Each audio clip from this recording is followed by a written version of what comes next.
फिर से वेलकम है हिंदी कलीसिया में। आइए हम अपने स्थानों पर खड़े होते हैं, अपने मनों को तैयार करते हैं और प्रार्थना में जाते हैं। धन्यवाद देते पिता परमेश्वर प्रभु यीशु मसीह, इस खूबसूरत समय के लिए प्रभु यीशु मसीह। प्रभु यीशु मसीह, इस समय में प्रभु यीशु मसीह हम तेरी आराधना तेरी बड़ाई करना चाहते हैं प्रभु यीशु मसीह। प्रभु यीशु मसीह, इस कमरे में तेरी उपस्थिति है प्रभु यीशु मसीह। प्रभु यीशु मसीह और प्रभु यीशु मसीह, हम तेरी आराधना करते हैं प्रभु यीशु मसीह। तू हमें सिखा प्रभु यीशु मसीह तेरी आराधना कैसे किया जाता है प्रभु यीशु मसीह। प्रभु यीशु मसीह, तू हमें बढ़ा प्रभु यीशु मसीह। तू हमारे मनों को प्रभु यीशु मसीह स्थिर रख प्रभु यीशु मसीह। प्रभु यीशु मसीह, तू हमें देखे और हम तुझे देखे प्रभु यीशु मसीह इस समय प्रभु यीशु मसीह। प्रभु यीशु मसीह, हमारी आराधना से प्रभु यीशु मसीह तुझे महिमा मिले प्रभु यीशु मसीह। तू बढ़े और प्रभु यीशु मसीह हम घटे प्रभु यीशु मसीह। सच में प्रभु यीशु मसीह हम धन्यवाद देते प्रभु यीशु मसीह यहाँ पे आए हुए लोगों के लिए प्रभु यीशु मसीह। धन्यवाद प्रभु यीशु मसीह इनके जीवन के लिए प्रभु यीशु मसीह। सच में प्रभु यीशु मसीह, ये आपके प्रभु यीशु मसीह विश्वास योग्य प्रभु यीशु मसीह दास से प्रभु यीशु मसीह, बेटी बेटी आए प्रभु यीशु मसीह। सच में प्रभु यीशु मसीह हम धन्यवाद देना चाहते हैं इनके जीवन के लिए प्रभु यीशु मसीह। प्रभु यीशु मसीह, इनके हर एक कमी घटियों को प्रभु यीशु मसीह तू जानता है प्रभु यीशु मसीह। और प्रभु यीशु मसीह इनके परेशानियों को प्रभु यीशु मसीह तू दूर कर प्रभु यीशु मसीह। हम प्रभु यीशु मसीह तेरी आराधना करते हैं प्रभु यीशु मसीह और तेरी बड़ाई करना चाहते हैं। इस छोटी सी प्रार्थना को अपने नाम से मांगते हैं।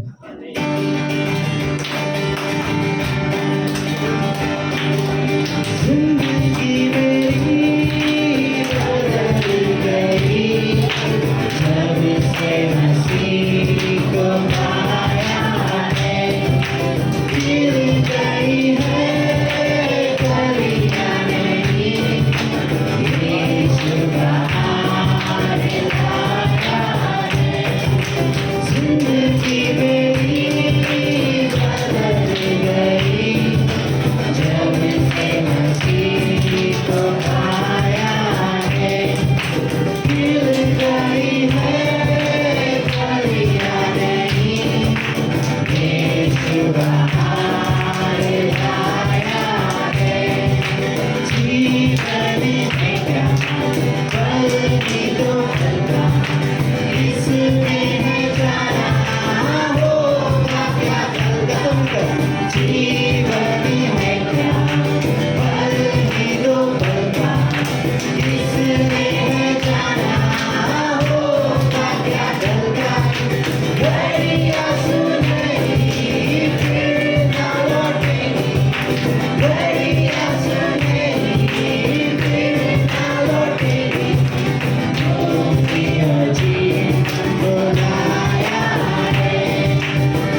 प्रभु यीशु मसीह।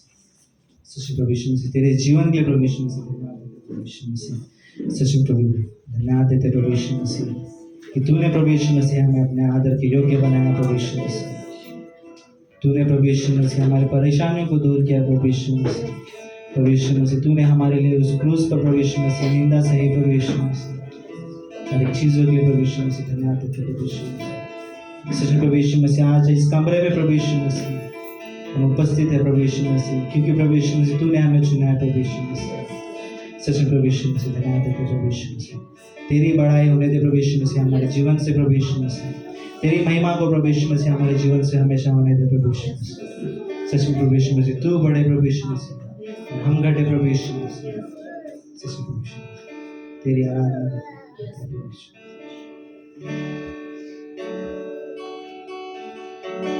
कोई नहीं है आदर के योग्य बस एक तू खुदा। कोई नहीं है सिंहासन के योग्य बस एक तू राजा।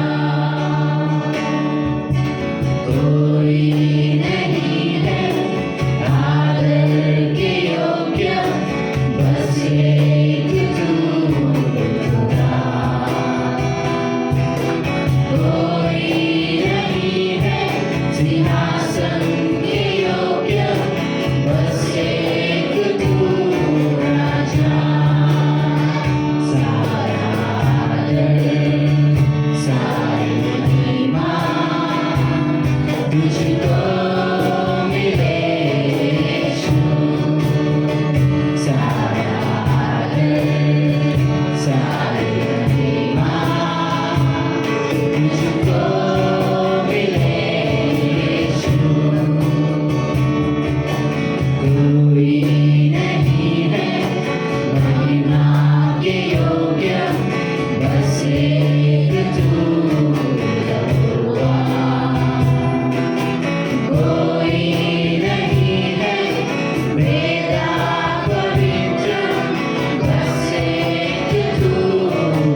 यीशु मसीह, तेरे प्यार से प्रभु यीशु मसीह हमें कोई अलग नहीं कर सकता। सच्चे प्रभु यीशु मसीह, जहाँ पर प्रभु यीशु मसीह राह नहीं होती प्रभु यीशु मसीह, वहाँ पे तू प्रभु यीशु मसीह खड़ा होता है प्रभु यीशु मसीह, हमें राह दिखाने के लिए प्रभु यीशु मसीह। जैसे प्रभु यीशु मसीह तूने यूहन्ना को राह दिखाया प्रभु यीशु मसीह, और कहा प्रभु यीशु मसीह उस जगह पर जाल डाल प्रभु यीशु मसीह, उसने वैसा किया प्रभु यीशु मसीह। सच प्रभु यीशु मसीह, हम भी तुझ पर विश्वास करते प्रभु यीशु मसीह, और प्रभु यीशु मसीह तू हमें राह दिखाता है प्रभु यीशु मसीह। सच प्रभु यीशु मसीह धन्यवाद देना चाहते प्रभु यीशु मसीह समय के लिए प्रभु यीशु मसीह। इस समय को प्रभु यीशु मसीह तू आशीष दे प्रभु यीशु मसीह, तू हमसे बातें कर प्रभु यीशु मसीह। आज के समय प्रभु यीशु मसीह हमें प्रभु यीशु मसीह खाली हाथ मत जाने दे प्रभु यीशु मसीह। हम प्रभु यीशु मसीह यहाँ से कुछ लेकर जाए प्रभु यीशु मसीह, और तेरे उन बातों को प्रभु यीशु मसीह मनन करें प्रभु यीशु मसीह। सच प्रभु यीशु मसीह धन्यवाद देते हैं, और छोटी सी प्रार्थना आपके नाम से।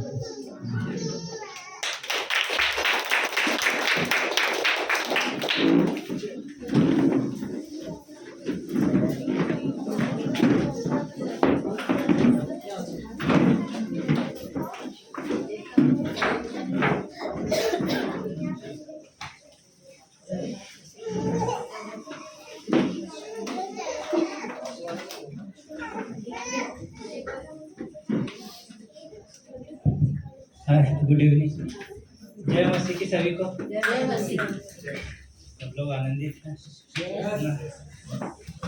किसी के मुंह से इतना अच्छा आवाज नहीं निकल रहा है यार। ठंडी लग रही है। सभी का वेलकम है हिंदी कलीसिया चर्च में। थैंक यू आप लोग आए। जो हमारे बीच में पहली बार आए क्यों ना उनका स्वागत कर सकते हैं ना। जो पहली बार आए वो खड़े हो सकते हैं। आपका नाम? हम रोशन के लिए जोरदार ताली देते हैं। धन्यवाद, थैंक यू। आप आए यहाँ पे हर संडे को चर्च होता है शाम के 6 बजे से 8 बजे तक। सॉरी, हर रोज नहीं, सिर्फ संडे को। तो आप आ सकते हैं, है ना। और जैसे कि अभी नॉर्मली अभी हमारा जो बाइबल स्टडी चल रहा है थर्सडे को, तो आप सभी लोग आ सकते हैं। वहाँ पे क्लास भी चलता है, स्पिरिचुअल वर्क है। कोई बात नहीं, आप क्लास में सीख सकते हैं परमेश्वर के बारे में कि एक विश्वासी जीवन, एक आत्मिक जीवन कैसे जीना चाहिए, हम उसके बारे में सीख सकते हैं, है ना। और फ्राइडे को भी बाइबल स्टडी होता है, तो हम फ्राइडे को भी दीपक भाई के घर पे आ सकते हैं, है ना। वहाँ पे बाइबल स्टडी होता है, परमेश्वर के वचन के बारे में सीख सकते हैं। और जैसे कि क्लासेस एक शनिवार को है ओल्ड टेस्टामेंट हिस्ट्रिकल बुक, है ना। बहुत अच्छा क्लास है। हम देखते हैं कि उसमें परमेश्वर ने कैसे इजराइल को बढ़ाया और कैसे इजराइल को अगुवाई करते करते वो वादे का देश दिया, है ना। और वही परमेश्वर ने वादा हमसे किया है कि वह हमारे साथ रहेगा और हमारे साथ चलेगा, और कैसे वो हमारी अगुवाई करता है ना। हम उसके बारे में सीख सकते हैं, है ना। हम वचन सीख सकते हैं कि परमेश्वर जो चमत्कार करता है वो तब नहीं करता था, वो आज भी करता है ना। तो बहुत बेस्ट क्लासेस है। अगर बताने जाते हैं यहाँ पे बहुत कुछ है ना, लेकिन क्लास में सीखने का मज़ा, आनंद मिलता है, बहुत अच्छा लगता है। और जैसे कि पिकनिक है 15 अगस्त को, खुशी नहीं है क्या? ओ, ये पिकनिक के फोटोस है ना। अच्छा लग रहा है, जाने का मन कर रहा है ना। तो आप सभी लोग 15 अगस्त को छुट्टी का दिन है ना, तो कोई किसी का बहाना नहीं है ना। ट्यूशन क्लासेस अगर कुछ नहीं है ना, तो सब लोग आ सकते हैं ना। बहुत अच्छा दिन है ना। तो और बहुत अच्छा पिकनिक भी हम ये देखते हैं कि हर एक का जो 600 रुपया, और जो बच्चे हैं उनका 350 रुपया है ना। तो ज़्यादा नहीं है ना, कम है। डाउट हो रहा है। और भी है ना फोटो, ये बहुत अच्छी जगह है ना, हम लोग जा सकते हैं। हमारा घूमने का एक पिकनिक नहीं है, स्विमिंग पूल नहीं है, लेकिन हमारा मेन फेलोशिप है ना। हम भले ही हमारा एक यहाँ पे है एंजॉय रहेगा, लेकिन हम बोलते हैं ना कि हम एक बॉडी जो चर्च है, फेलोशिप है ना, वो हम वहाँ पे कर सकते हैं, है ना। एक दूसरे के साथ मिल सकते हैं ना, बात कर सकते हैं परमेश्वर के वचन के बारे में, है ना। बहुत अच्छी जगह है। तो आप सभी लोग प्लीज़ साइन अप कीजिए इसमें, है ना। पिकनिक में सच में बहुत मज़ा आएगा, है ना। और छुट्टी का कोई बहाना मत देना। बस इतना ही अनाउंसमेंट है और स्वागत करते हैं राहुल का, है ना, कम्युनियन के लिए स्वागत करते हैं राहुल।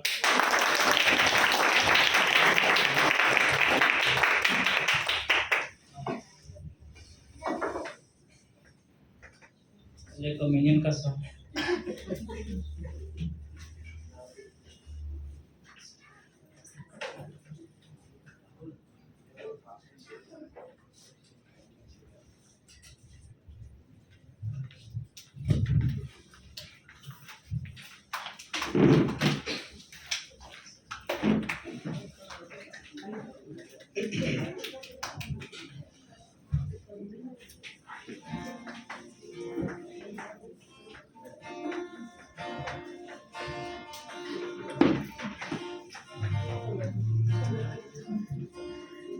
आज मिलकर आते हैं चाचे अपने हृदय को, सिद्ध कर हमें कोई दोष ना हो।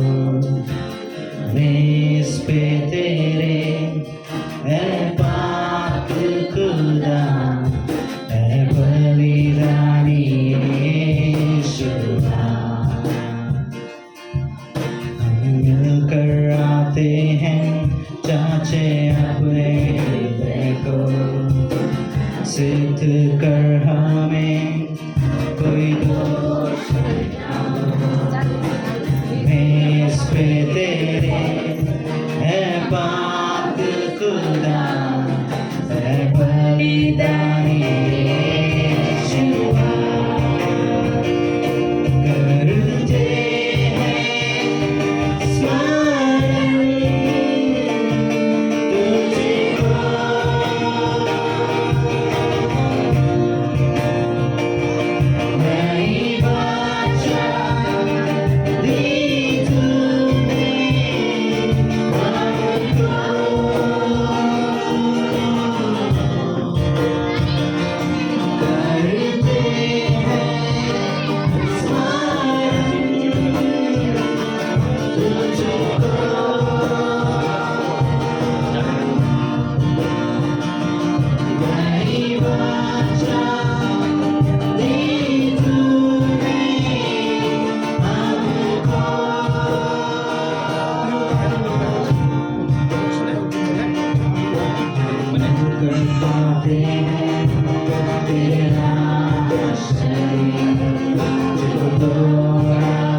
तो ये प्रभुज का समय, आइए अब अपने स्थानों पर खड़े होते हैं।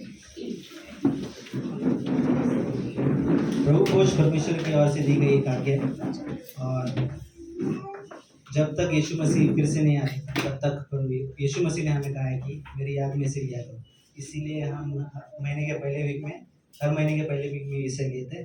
और प्रभु भोज वही ले जो यीशु मसीह पर विश्वास करते हैं, जो जानते हैं कि परमेश्वर हमारा उद्धार करता है और उसने हमारे लिए जान दी, और इससे वही लोग भी इसे ले। तो यीशु मसीह ने प्रभु भोज अंतिम समय में लिया था। अंतिम समय में चेलों के साथ समय बिताते बिताते उसने कहा था, लिया था ये। और पहला कुरिन्थियों उसकी 11वीं अध्याय और 23वें वचन में कहता है, पौलुस अपने लोगों से कहता है, क्योंकि ये बात मुझे प्रभु से पहुंची और मैंने तुम्हें भी पहुंचा दी कि प्रभु यीशु ने जिस रात वो पकड़ाया गया रोटी ली और धन्यवाद करके उसे तोड़ा और कहा, यह मेरी देह है जो तुम्हारे लिए है, मेरे स्मरण में यही किया करो। ओके, तो ये रोटी परमेश्वर का देह है। जो रोटी है परमेश्वर का देह है, और यीशु मसीह ने इस देह को हमारे लिए तोड़ा उस क्रूस पर। और यीशु मसीह कहता है कि मेरी स्मरण में इसे किया करो। यीशु मसीह कहता है कि तुम इसको भूलो मत, मेरी याद में इसे किया करो। तुम भूलो मत कि मैंने तुम्हारे लिए जान दी, मैंने तुम्हारे लिए कोड़े खाए, मैंने तुम्हारे लिए लोगों ने मुझे पर थूका। तो यीशु मसीह कहता है कि इसे तुम भूलो मत। और फिर आगे कहता है, इसी रीति से उसने ब्यारे के पीछे से कटोरा भी लिया और कहा, ये कटोरा मेरे लिए नई वाचा है, जब कभी पियो तो मेरे स्मरण में यही किया करो। और ये जो लहू है, ये जो दाखरस है, ये यीशु मसीह का लहू को दर्शाता है। और इस लहू के द्वारा हमारे यीशु मसीह ने ये लहू बहाया हमारे लिए, ताकि हमारे पाप क्षमा हो। और हमें एक दूसरों को क्षमा वैसे ही करना है। और परमेश्वर यीशु ने हमारे लिए इस लहू को बहाया, तो इससे हम लेते इस रोटी को लेते जो यीशु मसीह का देह है, और इस दाखरस को पीते।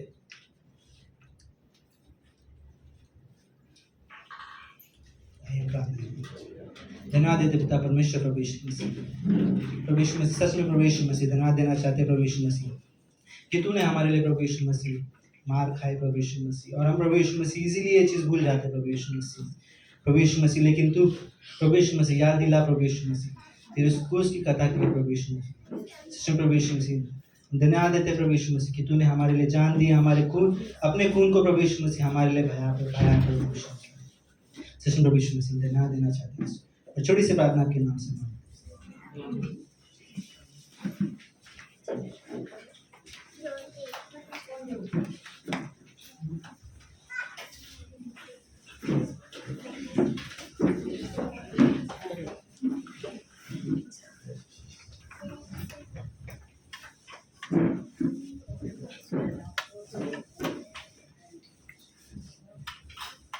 बहुत अच्छा किया राहुल ने, है ना? क्यों ना ताली देते इसके लिए।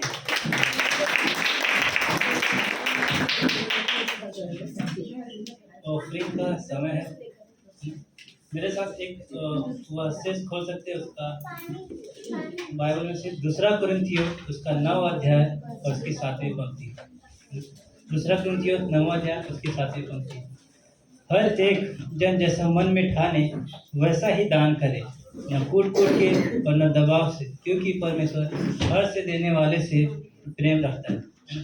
यहाँ पे देखते हैं कि पौलुस कहता है कि अगर हम दान देते हैं, है ना, कलीसिया में, तो मन में कूट के नहीं, मन में कोई ये नहीं सोचने कि मेरा पैसा जा रहा है ना, या कुछ भी हो, लेकिन हमें परमेश्वर के लिए बोलते हैं ना, एक आनंद से देना, हर से देना। पर यहाँ पे कहता है ना, परमेश्वर हर से देने वाले से प्रेम रखता है ना। कोई मन में ऐसा बोझ नहीं, दबाव नहीं, कम नहीं दे रहा हूँ, ज़्यादा नहीं दे रहा हूँ, है ना, लेकिन जितना भी दे रहा हूँ परमेश्वर के लिए दे रहा हूँ, है ना।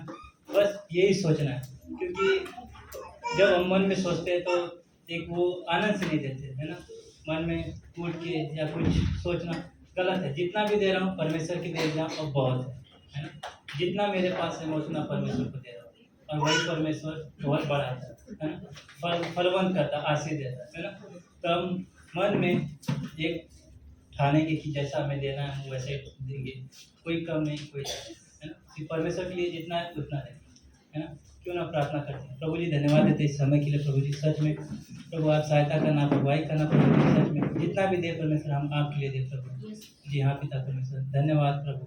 जी हाँ प्रभु, जो दे पाए जो ना दे पाए हर एक को प्रभु आप अपने पास आशीष की वर्षा करना प्रभु जी। जी हाँ प्रभु, हम प्रार्थना करते हैं इस चर्च के लिए प्रभु, आप सहायता करें। प्रार्थना प्रभु यीशु मसीह के नाम में आमीन।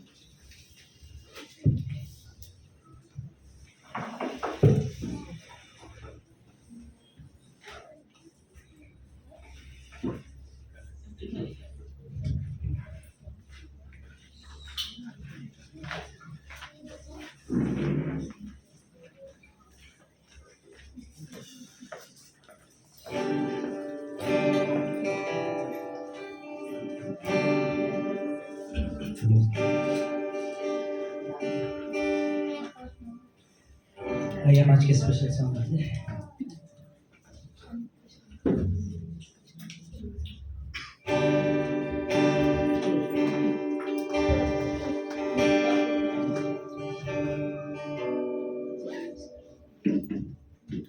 बोलो चलो।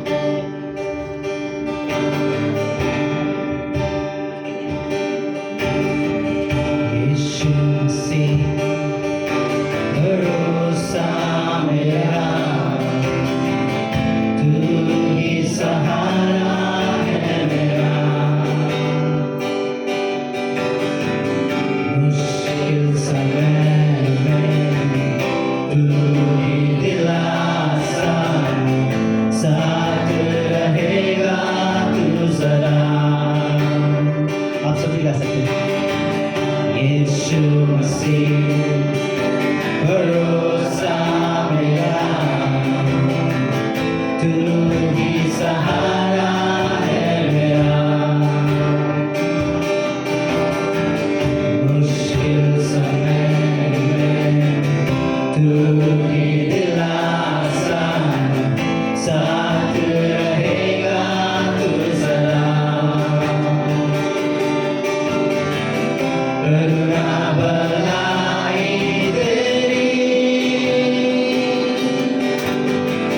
सदा रहेगी मुझ पर, तेरी विश्वास योग्यता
देखूंगा मैं उम्र भर, मैं हाथ उठाकर गाऊंगा, यीशु तेरा नाम रहे ऊंचा। मैं हाथ उठाकर गाऊंगा, यीशु तेरा नाम रहे ऊंचा। आदर और महिमा हो तेरी, तू ही हमारा खुदा। पूरी हो तेरी मर्जी, आए तेरा राज यहाँ। आदर और महिमा हो तेरी, तू ही हमारा खुदा। पूरी हो तेरी मर्जी, आए तेरा राज यहाँ। हाथ उठाकर गाएंगे, यीशु तेरा नाम रहे ऊंचा। हम हाथ उठाकर गाएंगे, यीशु तेरा नाम रहे ऊंचा।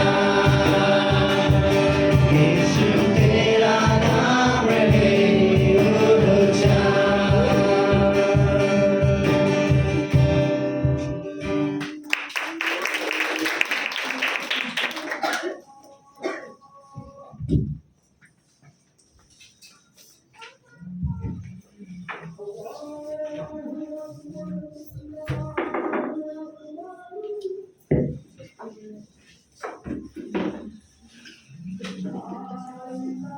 ओके,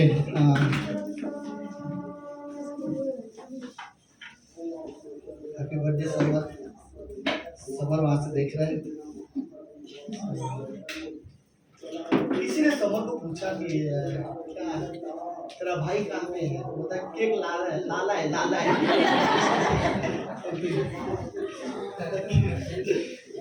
ओके, हम अपनी जगह पे खड़े होते हैं।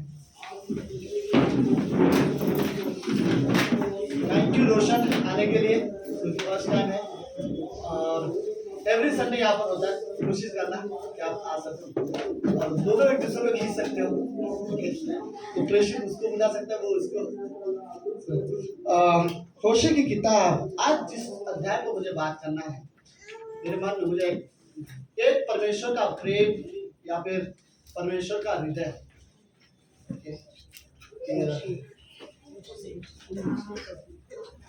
हृदय जो शब्द है बाइबल में, वो ये वाला हृदय नहीं तो हमारा जो धड़कता है। हमें हर बार इंसान का हृदय और उसके चरित्र को दर्शाती है कि वो क्या चाहता है, कौन सी चीजें उसका स्वभाव कैसा है, ये सारी चीजें दर्शाती है उनका हृदय। मानो कोई दुखी है तो किसी का दिल टूटा हुआ बोलता है, कोई खुश है तो किसी का दिल बहुत आनंदित है, राइट। कोई गुस्से में है या नफरत में है तो उसका दिल, कोई माफ नहीं करने वाला तो दिल कठोर हो जाता है। तो ये सारे जो कैरेक्टर जो हम लोग बोलते हैं, कोई नम्र है, कोई घमंड है, ये नम्र होना, घमंड होना, प्रेम करना, नफरत करना, ये सब हमारे दिल का हिस्सा है, राइट। ये एक्चुअल वो दिल है जो बाइबल जिसे दिल कहा गया है। सो मैं इस बारे में सोच रहा था कि परमेश्वर का भी एक दिल है, राइट। जिसमें नफरत या बुराई या क्या बोलेंगे और कैसी चीजें, राइट, बदले की भावना, राइट, किसी को नीचा दिखाना, ये सब परमेश्वर के हृदय में सत्य नहीं है, राइट। और परमेश्वर का हृदय पवित्रता से भरा हुआ है, राइट। सो लेट्स होशे की किताब उसका 4वां अध्याय, नहीं 11वां अध्याय, 3री पंक्ति। इसमें लिखता है, मैं ही एप्रिल को पाँव चलाता था और उसको गोद में लिए फिरता था। भाई ये परमेश्वर बोल रहे हैं, ओके। होशे का किताब उसका 11वां अध्याय। होशे की किताब पता है किसको, कौन से हिस्से में आता है? होशे की किताब ओल्ड टेस्टामेंट में आता है, वो मैं समझ गया। आप एक कॉलेज स्टूडेंट लोगों में पूछ रहा हूँ स्पेशली, कौन सा हिस्से में आता है? ऐतिहासिक किताब में आएगा, छोटे भविष्यवक्ता में आएगा, राइट? ओके, सो छोटे भविष्यवक्ता की किताब में मिलेगा आपको। होशे का 11वां अध्याय में लिखा है, मैं ही एप्रिम को गांव गांव चलाता था और उसको गोद में लिए फिरता था, परंतु वे न जानते थे कि उनका चंगा करने वाला मैं हूँ। मैं उनको मनुष्य जानकर प्रेम की डोरी से खींचता था, और जैसा कोई बैल के गले को जोत खोलकर उसके सामने आहार रख दे, वैसा मैं उनके साथ किया। प्रार्थना करते हैं। प्रभु यीशु, हम धन्यवाद देते हैं आज के दिन के लिए और एक सुंदर समय के लिए। आप महान, आप जीवित और पवित्र परमेश्वर हो। हम जानते हैं प्रभु, हम आपके हृदय को जानते हैं। आपके हृदय जो पवित्र है, और आपके हृदय जो हमसे रियली प्रेम करता है, प्रेम से भरा हुआ हृदय है प्रभु आपका।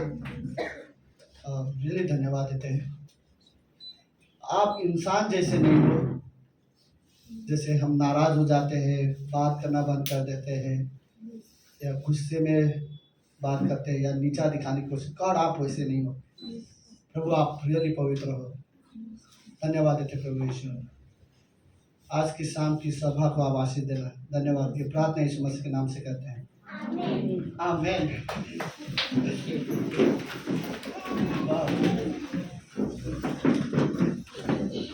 ये हफ्ता और शॉपिंग है। ये हफ्ता शुरू होते ही आरती का बर्थडे आ रहा है, राइट? और ये हफ्ता खत्म होते ही सविता का बर्थडे। ओके, ओके, सबको मिला जगह? कोशिश करो जिसको जहाँ जगह मिले वो वहां पे बैठ जाओ। मुझे समझ में नहीं आती है हमारे लोग मैंस लोग क्यों पीछे बैठते हो, आगे आप लोग क्यों नहीं बैठने आते? खाली है जगह? हाँ, कोई एक यहाँ पे आ सके बैठ सकता है। ये बोला डायरेक्ट हटाओ, यहाँ पे सुबह बैठने वाले हैं।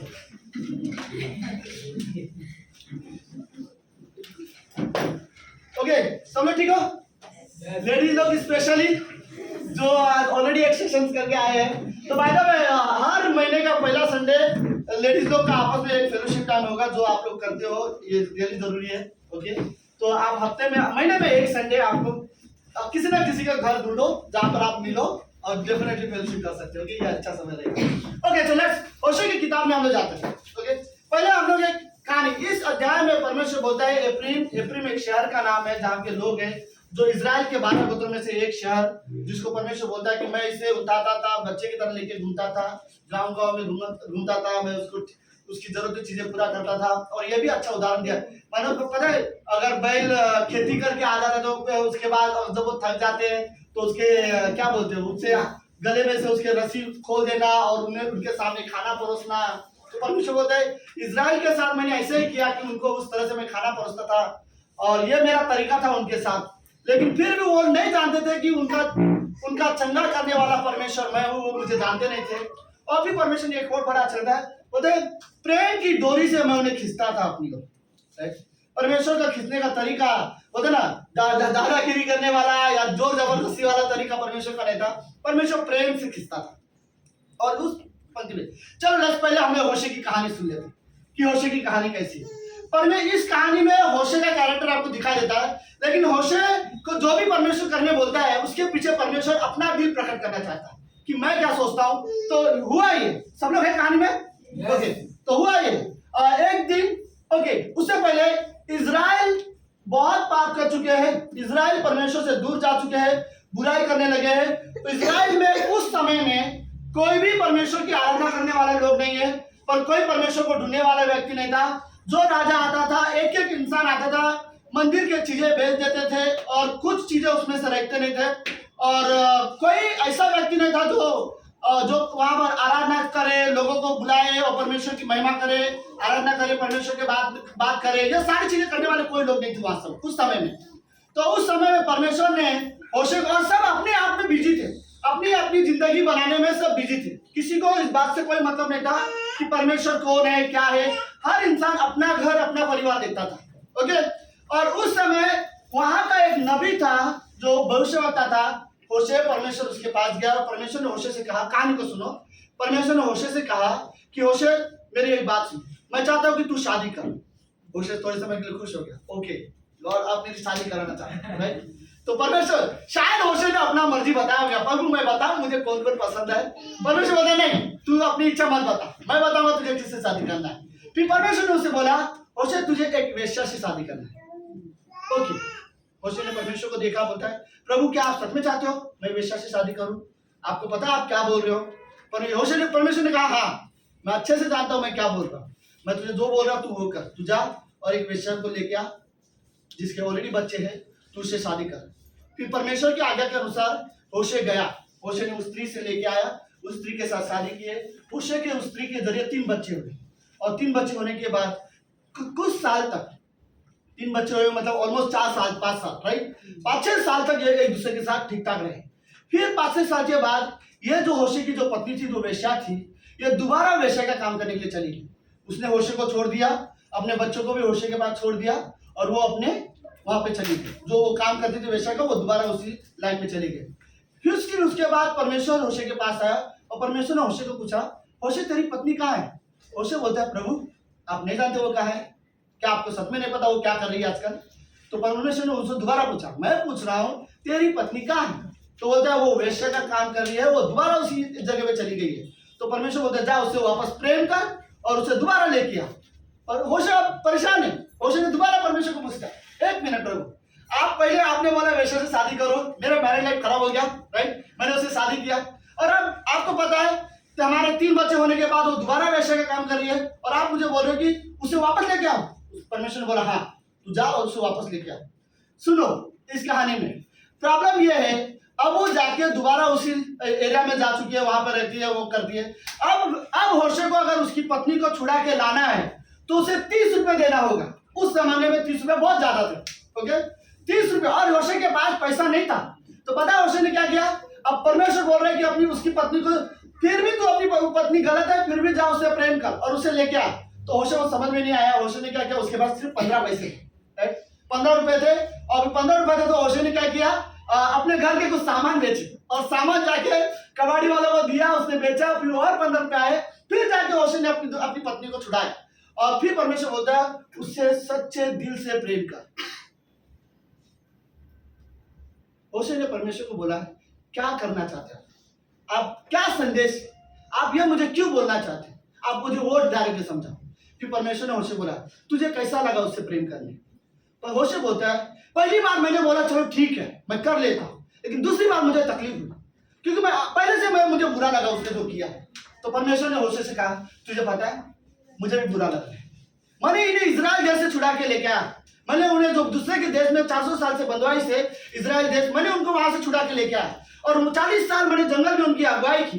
40 साल उन्होंने खुद के घर से खाना नहीं बनाया, मैंने उन्हें स्वर्ग से खाना खिलाया। 40 साल तक उनके जूते कपड़े क्या बोलते फटे नहीं, कपड़े खराब नहीं हुए। 40 साल मैंने जंगल में पत्थर में से पानी निकाला, नदी को 2 हिस्से में किया, समुद्र को 2 हिस्से में किया। 40 साल मैंने जो मांगा वो दिया, कोई बीमार नहीं हुआ, बीमारी से कोई मरा नहीं, हर इंसान मेरे हिसाब से रहे। मैंने उनको बादल से उनको क्या बोलते हैं छाव देता था, रात के समय में आग के खंभे की तरह उनको मैं धूप गर्माहट देता था ताकि उनको ठंडी ना लगे। और ये लोगों ने वादे के देश में आने के बाद मेरी आराधना करना भूल गए। ये लोग अपनी जिंदगी जी रहे, जो चाहे वो कर रहे, जिसको जो सही लग रहा है वो जिंदगी कर रहा है, लोग भूल गए। मेरे लिए ये लोग भी उस वेश्या के जैसे बन गए क्योंकि इन्होंने मेरे साथ आराधना करना, प्रार्थना करना, संगति करना सब छोड़ दिया। लेकिन उसके बावजूद भी होशे समझ गया। होशे बोलता मैं समझ गया आप क्या बताना चाहते हो। आप एक्चुअली ये बताना चाहते हो कि परमेश्वर आपने जिस तरह से हमें छुड़ा के लेके आए, राइट, दूसरे के दास्तों से हमें छुड़ाया, हम दोबारा दूसरे के दास्तों में गए, फिर दोबारा आपने हमें छुड़ाया और आप ये बताना चाहते हो कि आप हमसे कितना प्रेम करते हो। तो इस कहानी का एक्चुअली हिस्सा वो है। फिर परमेश्वर ने थोड़े से कुछ कंप्लेंट थे परमेश्वर के कि उनके बीच में क्या होते। अब मेरे साथ अभी तक कहानी समझ में आया? तो यह होशे की किताब की एक्चुअली कहानी है। तो परमेश्वर बोलता है कि उन लोगों के बीच में इजरायली लोग क्या क्या गलती करते थे। 12, 7, 8, 9 कुछ गलतियां हैं, मैं जस्ट में पढ़ता हूँ। 4थे अध्याय के 1, 2 और 3 पंक्ति में, हे इस्राएलियों यहोवा का वचन सुनो। आप सब लोग वहां पर ओके, हे इजराइलियों, यहोवा का यह वचन सुनो।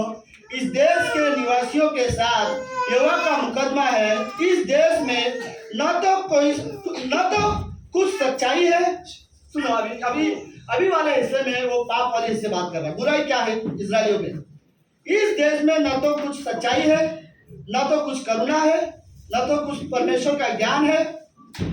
यहाँ पर एक दूसरे के लिए श्राप देते हैं, झूठ बोलते हैं, वक्त करते हैं, चुराते हैं, व्यभिचार करते हैं। व्यभिचार को छोड़ और कुछ नहीं होता, और व्यवस्था की सीमा को लांघकर बुराई करते हैं। खून ही खून होता रहता है। इस कारण यह देश विलाप करेगा। परमेश्वर का ये प्रॉब्लम है। तो क्या क्या इसमें कुछ नहीं, इसमें बोलते हैं, परमेश्वर बोलता है लोगों में अब सच्चाई नहीं रही। ओके, पर फिर परमेश्वर बोलता है लोगों में कोई करुणा नहीं एक दूसरे के लिए, कोई ग्रेस, कोई अनुग्रह नहीं देता एक दूसरे को। लोगों में परमेश्वर का ज्ञान नहीं है। ज्ञान कहाँ से रहेगा जब तक पढ़ोगे नहीं, राइट? लोगों ने परमेश्वर के बारे में पढ़ना, बोलना, बातें करना छोड़ दिए हैं। फिर परमेश्वर बोलता है एक दूसरे को लोग श्राप देते हैं। तुम लोग भाई लोग आपस में एक दूसरे को श्राप देते हैं। एक दूसरे को, देखो ये भी श्राप जैसा होता है जब हम एक दूसरे के बारे में बुरा सोचते हैं। इसके साथ वैसा हो, वैसा हो, पता नहीं, अच्छा हो, हम देखा नहीं जाता। ये सीरियसली ये एक तरह का हमें परमेश्वर को नहीं पसंद। परमेश्वर ने जब इजराइल के सारे लोगों में आपस में ये चीजें देखा कि उसमें सच्चाई नहीं है, करुणा नहीं है, परमेश्वर का ज्ञान नहीं है, एक दूसरे को श्राप देते हैं, एक दूसरे से झूठ बोलते हैं, वाद करते हैं, चोरी करते हैं, एक ही दूसरे का सामान चोरी करते हैं, व्यभिचार करते हैं, और व्यवस्था की जो सीमा थी उसे लांघ कर बुराई करते हैं। व्यवस्था मतलब जो नियम थे परमेश्वर ने दिए हुए, हर नियम का एक बॉर्डर लाइन होता था। वो लाइन को क्रॉस करके कभी कभी ऐसा होता है, राइट? हम कभी बहुत ज्यादा गुस्से में होते हैं तो हम एक आदर का जो एक लाइन होता है वो उससे बाहर आ जाते हैं। हम एक दूसरे का रिस्पेक्ट नहीं करते। जब हम बहुत ज्यादा गुस्से में होते हैं, बहुत ज्यादा इरिटेशन में होते हैं, हम भूल जाते हैं हम किससे बात करते हैं, राइट? और फिर जो रिस्पेक्ट वाला जो लाइन होता है उससे हम कई बार क्रॉस कर देते हैं एक दूसरे के साथ। और ये सारी चीजें इजराइल कर रही थी, और परमेश्वर बोलते हैं मुझे प्रॉब्लम है, राइट? अब ये सारी बुराई इनके अंदर होने के बावजूद मुझे दोबारा उनके पास जाना पड़ता है, दोबारा एक एक इंसान को लेके आना पड़ता है, प्रेम की डोरी से उन्हें अपनी ओर खींचना पड़ता है और बताना पड़ता है कि मैं उनसे कितना प्रेम करता हूँ। फिर परमेश्वर बोलता है मैं याद दिलाने की कोशिश कर रहा था कि कैसे मैं उनको क्या है जंगल में, कैसे मैं घर घर में मैं उनको उठा के चलाता था बचपन में। जैसे बोलते ना, जैसे पिता अपने बच्चे छोटे बच्चे को उठा के पूरा जगह घुमाता है, परमेश्वर बोलता है मैं वैसे इजराइल देश को लेकर घूमता हूँ और उस तरह से, लेकिन उसके बावजूद ये लोग मुझे भूल गए। तो यह परमेश्वर का रियली कंप्लेंट है। ओके, अब मेरा संदेश ये है, होशे के समय में इजरायली कितने पापी थे, कितने गलत करते थे, ये चीजें हमने देखा, राइट? लेकिन इसके बावजूद भी परमेश्वर का हृदय कैसा था, परमेश्वर इन लोगों के साथ कैसा व्यवहार करता था, उसके बारे में हम लोग देखते हैं। ओके, होशे का 11वां अध्याय उसकी 7वीं पंक्ति, मेरी प्रजा मुझसे फिर जाने में लगी रहती है। फिर जाने मतलब समझ रहे हो, मुझे से दूर जाने में। यदि भी वे उनको परम प्रधान की ओर बुलाते हैं तो भी उनमें से कोई भी मेरी महिमा नहीं करता। ये प्रॉब्लम है। कोई भी नहीं था जो रियली अपना जीवन इस तरह से जी रहा हो जिससे परमेश्वर की महिमा हो, राइट? एक भी व्यक्ति नहीं था जो परमेश्वर की महिमा करता था। आगे, लेकिन परमेश्वर का हृदय देखो, आप समझ हो? ओके, लेकिन परमेश्वर का हृदय देखो, सबको दिख रहा है मुझे आता? ओके, हे एफ्राइम, मैं तुझे क्यों कर छोड़ दूं? हे इस्राएल, मैं क्यों कर तुझे शत्रु के वश में कर दूं? मैं क्यों कर तुझे अदमा के समान, अदमा की नाई छोड़ दूं और सबोनियम के समान कर दूं? मेरा हृदय उलट पुलट हो गया, मेरा मन स्नेह के मारे पिघल गया है। 9वीं पंक्ति, मैं अपने क्रोध को भड़कने न दूंगा और न मैं फिर एफ्राइम को नाश करूंगा, क्योंकि मैं मनुष्य नहीं परमेश्वर हूँ। मैं तेरे बीच में रहने वाला पवित्र हूँ, मैं क्रोध करने ना आऊंगा। यह परमेश्वर का हृदय है। परमेश्वर, यह वर्ड मुझे रियली अच्छा लगता है। 8वीं पंक्ति वाला एक बार फिर से, हे एफ्राइम, मैं तुझे क्यों कर छोड़ दूं? हे इस्राएल, क्यों कर तुझे शत्रु के वश में कर दूं? क्यों कर तुझे अदमा के समान, अदमा मतलब सब समझ लाइक कोई सहारा नहीं है, राइट? अदमा के समान छोड़ दूं और सबोनियम के समान कर दूं।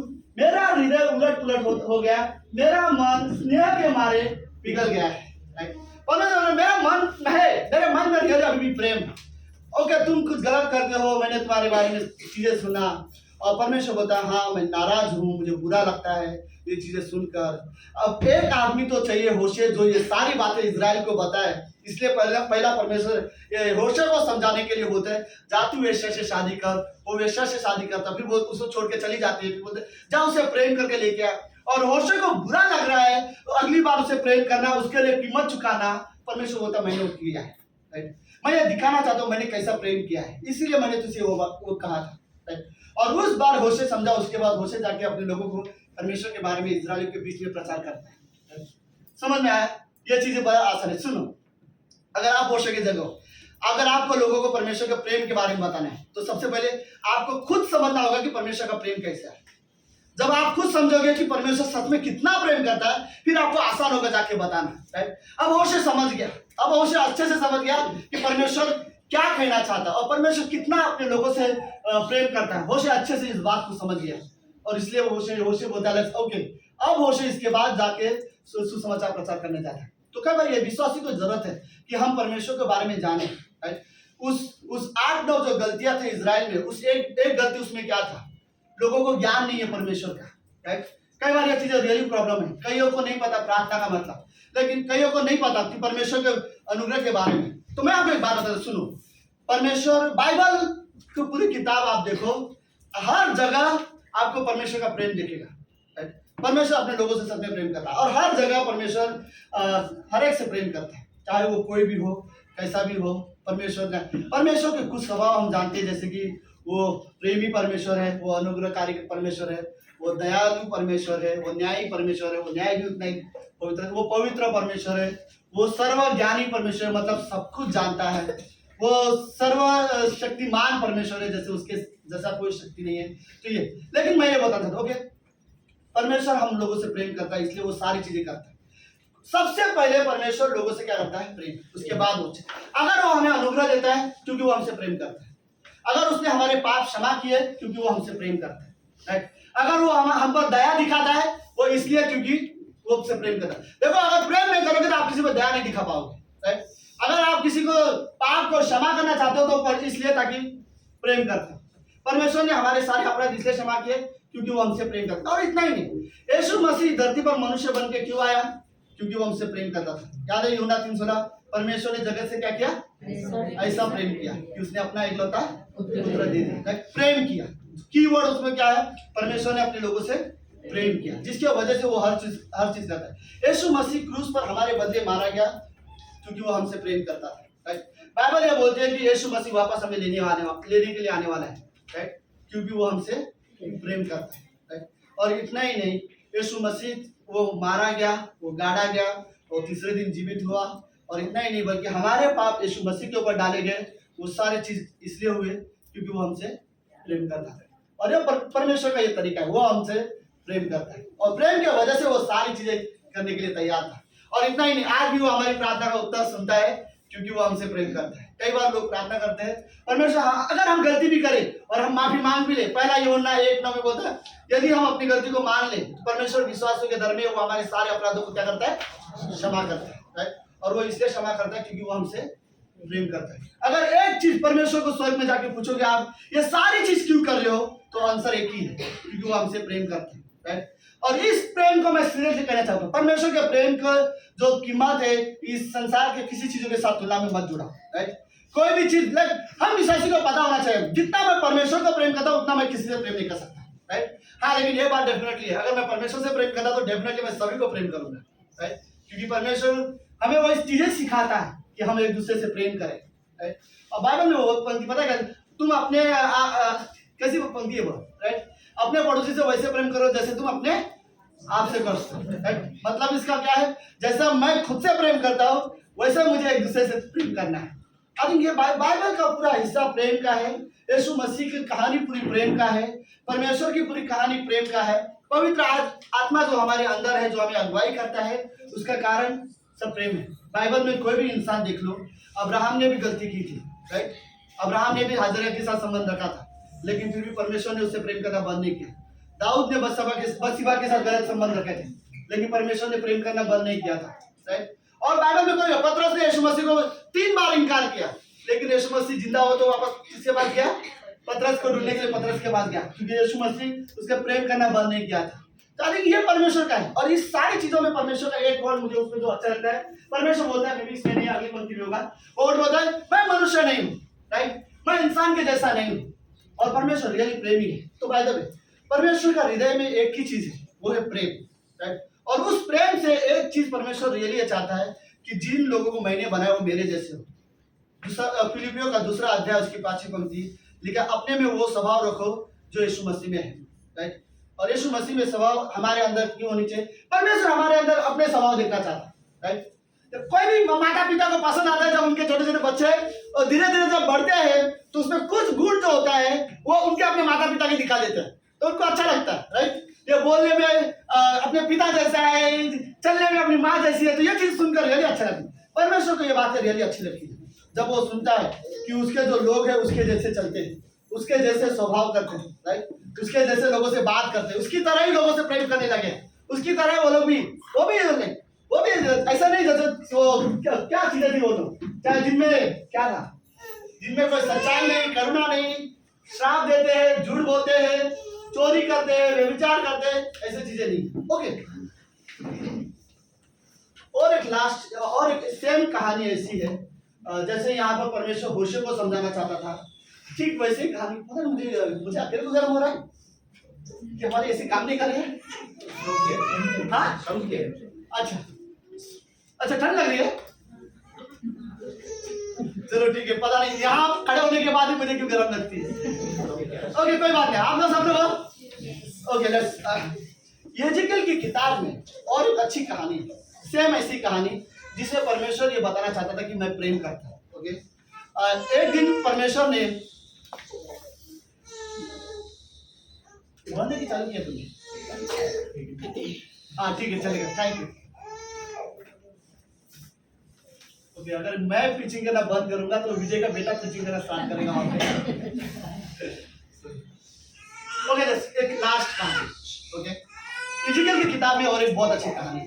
यहेजकेल के 16वें अध्याय में एक बहुत अच्छी, परमेश्वर ने यहेजकेल को बुलाया अपने पास, और उस समय में भी इजराइल अपने पाप के वजह से बंधुआई में जाने वाले थे, उन्हें 70 साल की बंधुआई होने वाली थी।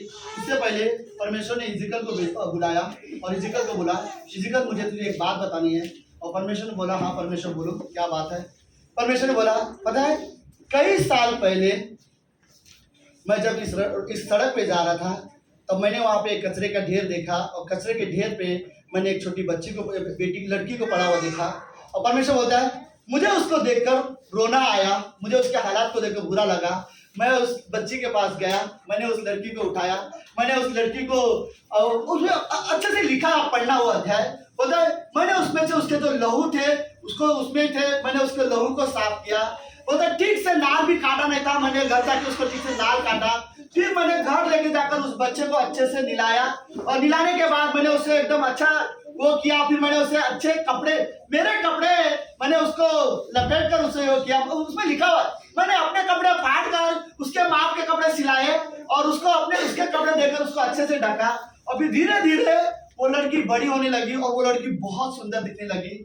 और जब वो लड़की बहुत सुंदर दिखने लगी, फिर एक उम्र के बाद वो लड़की फिर पाप करने लगी, और वो लड़की उसके बाहर कुछ संबंध रहने लगे। और ये बात सुनकर एक पिता जब वो चीजें करके घर आती थी और मेरे सामने जब खड़ी होती थी, मुझे अंदर से बहुत बुरा लगता था कि ये लड़की ऐसा क्यों कर रही है। और फिर धीरे धीरे ये लड़की मेरे से दूर जाने लगी, और वो बाहर का जो प्रेम था उस चीज के साथ वो ज्यादा एंजॉय करने लगी, और ये लड़की धीरे धीरे मुझसे दूर होने लगी, और फिर आखिरी में वो लड़की मेरे से दूर हो गई। फिर यहेजकेल को समझ में नहीं आया, परमेश्वर आप क्या कहना चाहते हो? फिर परमेश्वर को उसने पूछा, प्रभु कौन है वो लड़की जिसको आपको कई साल पहले मिली और आपने उसे पाला पोसा बड़ा किया, कौन है वो लड़की? तो परमेश्वर बोलता है, इजराइल वो ऊपर लड़की है, इजराइल वो देश है जो एक समय में 400 साल के लिए दूसरे के देश में जो बंधुआई थी, उन पर जो अत्याचार होता था, मैंने उसे वहां से छुड़ाया, और उसे छुड़ा के मैंने उसे लेके आया, और फिर मैंने उसे खुद का एक देश दिया जो उनका अपना देश कहलाया, इजराइल देश, और वो वहां पर रहने लगे। लेकिन उसके बाद वो दोबारा पाप करने लगे, तो दोबारा मेरे से दूर होने लगे, और वो आपस में कुछ चीजों से प्यार करने लगे और दूसरे चीज से प्यार करने लगे, और धीरे धीरे मेरे से प्रेम करना बंद हो गए, और धीरे धीरे वो मेरे से दूर होने लगे। तो इस कहानी में भी यीशु मसीह परमेश्वर यही समझाना चाहता है कि सुनो, कहानी का एक्चुअल मतलब ये है, परमेश्वर हमारा उद्धार करता है, उसने हमें पाप से छुड़ाया और हमें अपने पास हमेशा के लिए लेके आया। लेकिन हम इस संसार से कई चीजों से अलग अलग चीजों से इस संसार में बहुत सारी ऐसी चीजें हैं जो अट्रैक्ट करने वाले हैं। हम उन चीजों में बहुत बिजी हो जाते हैं और फिर हम परमेश्वर को भूल जाते हैं परमेश्वर के साथ। फिर कई बार विश्वासी, ये नेचुरल है, फिर कई बार विश्वासी प्रार्थना करना भूल जाता है, बाइबल पढ़ना भूल जाता है, परमेश्वर की आराधना करना भूल जाते हैं, चर्च जाने, लोग विश्वासी है लेकिन चर्च जाना भूल जाते हैं। और फिर परमेश्वर वहां से बोलता है मैंने इनके लिए अपनी जान दिया, मैंने अपना बेटा दिया, मेरा बेटा इनके पापों के लिए मारा गया और अभी ये मेरे विश्वासी मेरे बच्चे हैं, लेकिन इनको कहीं और चीजों से प्यार होने लगा। शायद वो और चीज क्या हो सकता है, किसी के लिए पैसा, किसी के लिए करियर, किसी के लिए प्रॉपर्टी या कोई और चीजें। लेकिन परमेश्वर बोलता है ये सारी चीजों की वजह से ये लोग मेरे से दूर होते जा रहे हैं। तो परमेश्वर की हृदय की बात अगर इस दोनों कहानी में परमेश्वर का हृदय पता क्या है, मैंने इन्हें बचाया, मैंने इन्हें लाया, ये मेरे पास रहनी चाहिए, राइट। और फिर आखिरी में परमेश्वर ने इस पर क्या वो लिखा है, मैंने दिया लास्ट फर्स्ट, हाँ होशे के 14वें अध्याय की चौथी पंक्ति में परमेश्वर बोलता है मैं उनकी भटक जाने की आदत को दूर करूंगा, मैं सैड में उनसे प्रेम करूंगा क्योंकि मेरा क्रोध उन पर से उतर गया है। ओके, अब ये लोगों को जो आदत थी भटक जाने का या दुनिया की चीजों से प्रेम करने का, परमेश्वर ने वर्ड बड़ा अच्छा लिखा, बोलता है मैं उनकी भटक जाने की आदत को दूर करूंगा। ओके, तो मेरा मैसेज यहीं तक था, बट मुझे लास्ट स्टेटमेंट रियली अच्छा लगा कि परमेश्वर बोलता है हम भटक जाते, राइट। हम कई बार, मुझे नहीं पता, आराधना के बीच में भी हम भटक जाते हैं। 15-20 मिनट हमें खड़े होकर आराधना करना होता है, लेकिन शायद हम वो 15-20 मिनट सीरियसली नहीं करते आराधना। हम एक गाना सीरियसली करते हुए दूसरे गाने तक हम भटक जाते हैं। मैं भी मैसेज के बीच में, मैं भी प्रार्थना के समय में हम भटक जाते हैं। शायद परमेश्वर के साथ चलना होता है, हम भटक जाते हैं। कई सारी चीजें सडनली प्रार्थना के समय में वो चीज हमें याद आती जाती है जो हमें याद नहीं आनी चाहिए, और हम उस तरह से भटक जाते हैं। और कई बार ऐसा होता है और धीरे धीरे चीजें हम परमेश्वर से दूर होते हैं। परमेश्वर बड़ा अच्छा बोलता है कि लाइक मैं उनके भटक जाने की आदत को दूर करूंगा। हमें रियली जरूरत है, सुनो, आप परमेश्वर के पास जाओ, और रियली मैं ये वर्ड कहना चाहूंगा, परमेश्वर के साथ समय बिताओ। विश्वासी को जरूरत है कि वो अपनी बाइबल के साथ समय बिताए, प्रार्थना करे। हमारे अंदर कोई आदत है गलत या कोई चीज जिसके वजह से हम भटक जाते हैं, परमेश्वर वादा करता है तुम्हारी भटक जाने की आदत को मैं दूर करूंगा। तो इजराइलियों को परमेश्वर बोलता है होशे, तू समझा मैं क्या बोलना चाह रहा था, लाइक तूने अपनी पत्नी से प्रेम किया फिर भी वो भटक गई, फिर दोबारा प्रेम करने तुझे कठिन हो रहा है, लेकिन मुझे नहीं हो रहा, राइट। और मैं वो परमेश्वर बोलता हूँ मैं उनको कैसे छोड़ दूँ, मैं उसे कैसे जाने दूँ। मेरा मन क्या हो रहा है, स्नेह से मेरा मन क्या हो रहा है, पिघल रहा है, राइट। स्नेह से मेरा मन पिघल रहा है। वो वर्ड परमेश्वर का मुझे रियली अच्छा। और लास्ट में परमेश्वर होता है मैं उनके भटक जाने की आदत को दूर कर दूंगा। तो आई थिंक हर विश्वासी को जरूरत है। देखो मैं लास्ट में ये वर्ड बोलना चाहूंगा, हम सभी को अपनी गलती पता है। शायद मुझे इस कमरे में किसी और की गलती नहीं पता हो, लेकिन मैं मेरी गलती जानता हूँ। अगर मैं जानता हूँ कोई एक गलती जिसकी वजह से मैं परमेश्वर से दूर जा रहा हूँ, तो मैं परमेश्वर के पास जाना चाहूंगा, और परमेश्वर मेरी उस भटक जाने की आदत को दूर कर देगा। परमेश्वर मुझे उस एरिया में बदलने में मेरी मदद करेगा, राइट। एक चीज ये है कि परमेश्वर हमसे बहुत प्रेम करता है। बाइबल प्रेम का हिस्सा है। यीशु मसीह को भेजने का कारण प्रेम है, यीशु मसीह वापस आने वाला उसका कारण प्रेम है। स्वर्ग में बाइबल में लिखा है, स्वर्ग में आज भी यीशु मसीह हमारे लिए प्रार्थना करता है, उसका कारण प्रेम है। परमेश्वर ने हमें त्यागा नहीं, हमारे पाप क्षमा किए, हमें अनुग्रह देता है, हम पे दया करता है, उसका कारण प्रेम है। मैं एक और लास्ट में रियली बोलूँ, वही है अपना रिश्ता परमेश्वर के साथ सही रखना सीखो, राइट। तो वरना ऐसे कोई भी चीज है जिसकी वजह से अगर मैं भटक जाऊँ तो मैं भी लाइक मैं कहीं और चला जाना चाहता हूँ, राइट। परमेश्वर बोलता है लाइक ओके मैं तुम्हारे भटक जाने की आदत को दूर। परमेश्वर बहुत धीरज रखने वाला परमेश्वर है। आमीन। जस्ट प्रार्थना करते हैं। प्रभु यीशु हम धन्यवाद देते हैं आज के दिन के लिए और एक सुंदर समय के लिए। आप महान और जीवित और पवित्र परमेश्वर हो। हम रियली जानते हैं प्रभु आप ये प्रेमी परमेश्वर हो, आप रियली पवित्र हो। हमें रियली जरूरत है गॉड कि हम आपके साथ पवित्रता के साथ आना सीखे, शुद्धता में अपना जीवन जिए, क्योंकि हम जानते हैं प्रभु आप बहुत अच्छे परमेश्वर हो। और विश्वासी को जरूरत है गॉड, जिसमें लिखा कि लोगों को परमेश्वर का ज्ञान नहीं, बट प्रभु हमें रियली चाहिए कि हम आपको और जाने, हर दिन जाने, हमारे अच्छे बुरे दिनों में प्रभु हम आपको जाने, आपको समझे। हम रियली धन्यवाद देते पिता। प्रभु धन्यवाद, आप जो हो वो हमारे लिए बेस्ट हो गॉड। आप हमसे बहुत प्रेम करते हो। धन्यवाद प्रभु यीशु, आपके प्रेम, आपकी दया, आपकी अनुग्रह के लिए। और हम आपके प्रेम के बदले हमें आपको कुछ भी नहीं दे सकते, और हम रियली आपको धन्यवाद दे सकते पिता, हम आपकी महिमा कर सकते हैं। धन्यवाद प्रभु यीशु। हर विश्वासी को खाली विश्वास करने की जरूरत नहीं है, हर विश्वासी को जरूरत है कि परमेश्वर को प्रेम को समझे, और जैसा परमेश्वर उनसे प्रेम करता है वैसे ही परमेश्वर को प्रेम करे।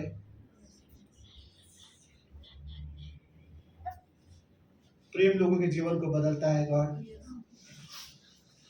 अनुशासन शायद नहीं बदले, डिसिप्लिन लोगों को शायद उतना ना बदल सके जितना प्रेम बदल सकता है। हम रियली धन्यवाद देते प्रभु यीशु। धन्यवाद इस कलीसिया के लिए, यहाँ आए हुए हर एक विश्वास योग्य लोगों के जीवन के लिए। मैं विश्वास करता हूँ गॉड, आप इन सभी से प्रेम करते हम जानते हैं, और ये सब लोग आपसे प्रेम करते हैं गॉड। प्रभु हमें सिखाओ कि हम इस प्रेम में बढ़े।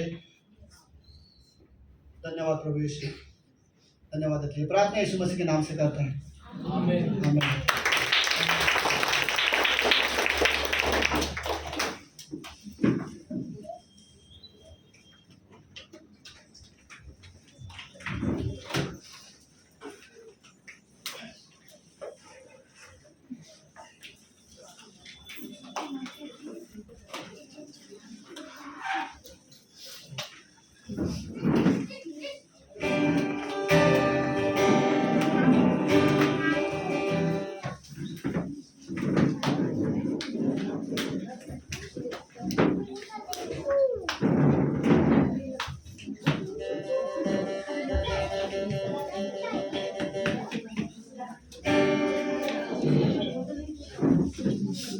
आइए हम अपने स्थानों पर खड़े होते हैं।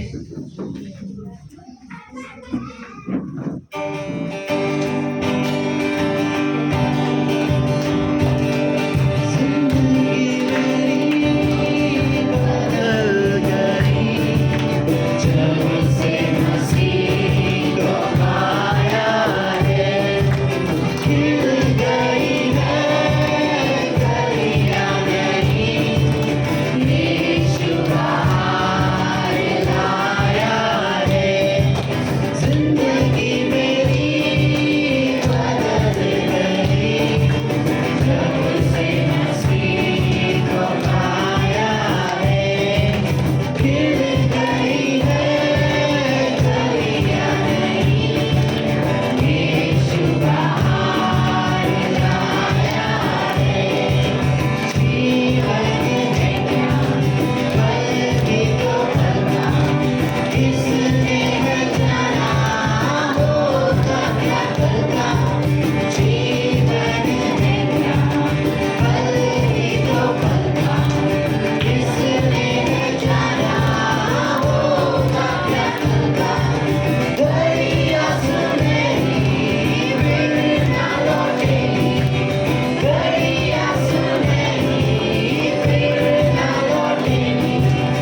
सच प्रभु यीशु मसीह, धन्यवाद प्रभु यीशु मसीह, आज की सभा के लिए प्रभु यीशु मसीह, धन्यवाद प्रभु यीशु मसीह, अपना प्रेम दिखाने के लिए प्रभु यीशु मसीह, सच में प्रभु यीशु मसीह, धन्यवाद प्रभु यीशु मसीह, प्रभु यीशु मसीह, धन्यवाद देते प्रभु।